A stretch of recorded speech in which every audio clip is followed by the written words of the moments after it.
À une quinzaine de kilomètres de la petite ville de Guelmim, au cœur de l'oasis de Tigmert, nous allons découvrir la maison de Mad, une maison d'hôte de construction traditionnelle, entourée de palmiers et d'une végétation verdoyante. Cette maison est typiquement un produit écotouristique oasien. Bienvenue à la maison d'hôte nomade. Vous êtes chez vous. Bienvenue. Marhaba.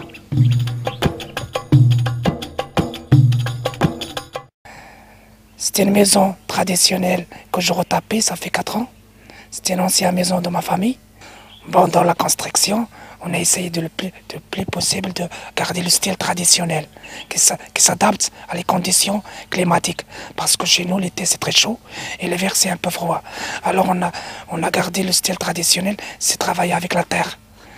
On fait construire les murs avec les coffrages. Comme ça, c'est isolant contre la chaleur. Et après, on a fait un peu de la peinture, c'est le torchis, c'est de la terre avec de la paille. Et la terre, la paille et de l'eau. Le torchis, on fait tous les 5 ans. C'est un entretien. Comme ça, on a toujours, quand il fait chaud à l'extérieur, l'intérieur, c'est frais. C'est un microclimat. Par contre, ça, c'est dans les chambres. Par contre, dans les douches, dans la partie sanitaire, les douches et la cuisine, on a fait un peu à l'européenne. Et dans les plafonds, on a utilisé aussi des matériaux, des matières premières ici. C'est les potres des palmiers avec les bambous, avec un peu de la terre. Construction complètement traditionnelle.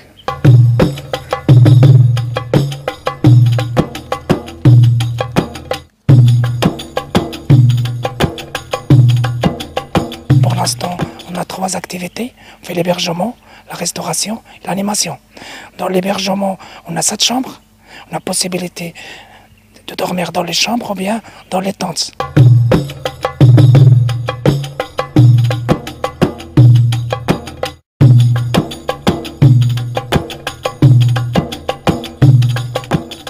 La restauration, on essaye d'utiliser le plus possible des produits locaux. On travaille avec le coopératif de l'Oasis, on achète chez eux les couscous, les polybeldi, les œufs, le confiture de l'Oasis, soit de figues de Barbarie ou bien de confiture de tomates. On achète chez les agriculteurs des carottes, des pommes de terre. On essaye de faire travailler les jeunes de l'Oasis le plus possible. L'Oasis, ça fait 10 km de longueur, c'est 5 km de largeur. Il y a à peu près 650 familles qui habitent ici. L'origine des gens ici sont des nomades. Et après, ils sont des nomades sédentarisés. Ils font un peu l'agriculture, surtout l'agriculture traditionnelle. Il faut surtout l'élevage des chèvres, des moutons. À l'intérieur de l'Oasis, il y a 4 ou 5 coopératifs. Il y a des coopératifs agricoles, il y a des coopératifs artisanales. Agricoles comme les coopératifs qui font le miel, qui font le couscous, qui font le confiture. Artisanal, il y a des coopératifs qui font des tapis, de la vannerie, qui font de l'artisanat. Dans notre activité, on propose pour les clients pour visiter les coopératives, pour visiter le musée, la Gaspa, pour visiter la source qui se trouve à la fin de l'oasis. Et l'eau de la source, c'est divisé par les habitants pour arroser les jardins qui entourent le tour, pour boire pour les animaux, si tu as besoin de l'eau, tu les prends. On propose d'aller visiter les cascades, les canaux souterrains, les tarats, les dunes des sables. On fait dormir dans le désert une nuit, 2 nuits, 3 nuits, selon le choix des clients. Il y a plein de choses à voir. Il y a aussi le grand marché dromadaire, il y a la plage blanche, il y a plein de choses dans les alentours qu'on peut faire montrer. Et on est très fiers pour montrer pour les gens tout ce qui est dans l'oasis. Dans l'animation, on fait des soirées musicales avec des groupes musicaux de l'oasis, ou bien on fait des activités pour partir dans des circuits, soit de dromadaire, soit en VTT, soit à pied, pour partir visiter le désert et les alentours. On a un programme de 1 jour jusqu'à 7 jours, selon le choix des clients.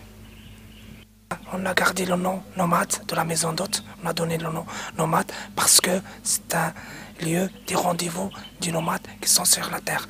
Et l'endroit, il est connu beaucoup par des caravaniers qui passent dans le temps ici, qui viennent de Timbuktu, de Tamanrasset. C'est pour cela, dans les chambres, on a gardé son nom, pour l'histoire. C'est la maison de tous les nomades qui sont sur la terre. Bienvenue. Il y a beaucoup à découvrir dans cette région et Brahim est un guide intarissable sur l'oasis de Tigmert.